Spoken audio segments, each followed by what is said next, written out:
कहानी का अशोक विहार इलाका, जहां से खबर आई कि एक लड़की के ऊपर एसिड अटैक किया गया। लड़की ने खुद को बचाने की कोशिश की, दोनों हाथों को चेहरे पर रखा, जिसके बाद उसके दोनों हाथ जल गए। कहानी जो निकल कर सामने आई उसमें अब एक नया मोड़ आया है। बताने के लिए सोनम मौजूद है। सोनम, सबसे पहले बताइए कि आखिर ये पूरा मामला क्या था, किस तरीके से किन लोगों ने इस लड़की के ऊपर एसिड अटैक किया, और अब बताया जा रहा है कि जिन लोगों ने अटैक किया उसकी पत्नी ने एक सनसनीखेज दावा कर दिया है। क्या है पूरा मामला?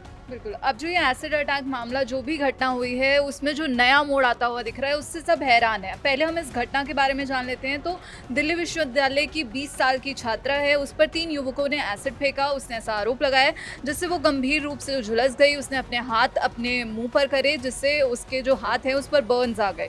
और इसके बाद यहाँ पर जो कहा जा रहा है कि जो ये घटना है वो उत्तर दिल्ली के मुकुंदपुर इलाके की है, अशोक विहार की है। और पुलिस के अनुसार पीड़िता पर हमले करने वालों में से जो उसका एक परिचित था वो जितेंद्र नाम का था, जो मुकुंदपुर का रहने वाला ही है।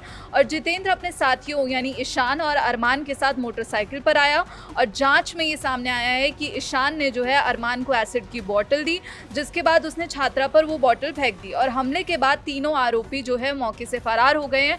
फिलहाल इस मामले में अभी कोई भी गिरफ्तारी नहीं हुई है। और यहाँ पर शेखर सर, पीड़िता का बयान आया है। पीड़िता के मुताबिक जो ये वारदात है वो दिल्ली के लक्ष्मीबाई कॉलेज के पास हुई। और पीड़िता ने अब पुलिस को खुद बताया है कि जो जितेंद्र है वो पिछले कुछ महीने से उसका पीछा कर रहा था, उसे स्टॉक कर रहा था। और 1 महीने पहले जो है दोनों के बीच किसी बात को लेकर झगड़ा भी सामने आया था। छात्रा ने कहा कि जब मैं कॉलेज जा रही थी तो उसने मेरे ऊपर एसिड फेंक दिया। मैं न्याय चाहती हूँ, इन्हें तुरंत गिरफ्तार किया जाए।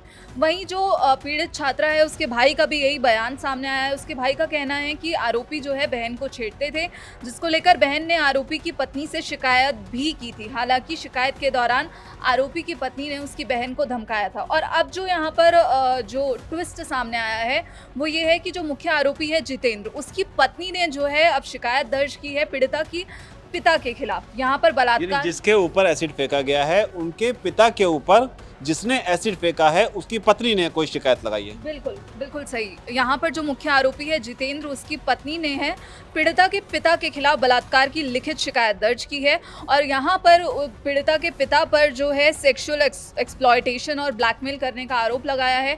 जो आरोपी की पत्नी है उसने कहा है, उसने ये आरोप लगाया है कि पीड़ित लड़की के जो पिता हैं उसके पास मेरे अश्लील वीडियो भी हैं। और ये भी शिकायत में कहा गया है कि मेरे अश्लील फोटो मेरे पति को भी भेजे गए थे। उसने कहा कि मैं कुछ समय पहले जो है सर्वाइवर के पिता के लिए काम करती थी और इस दौरान उन्होंने मेरे साथ जो है ज़बरदस्ती रिलेशनशिप में मुझे फंसाया और बाद में मेरे जो प्राइवेट वीडियो हैं उसका इस्तेमाल करके मुझे ब्लैकमेल किया।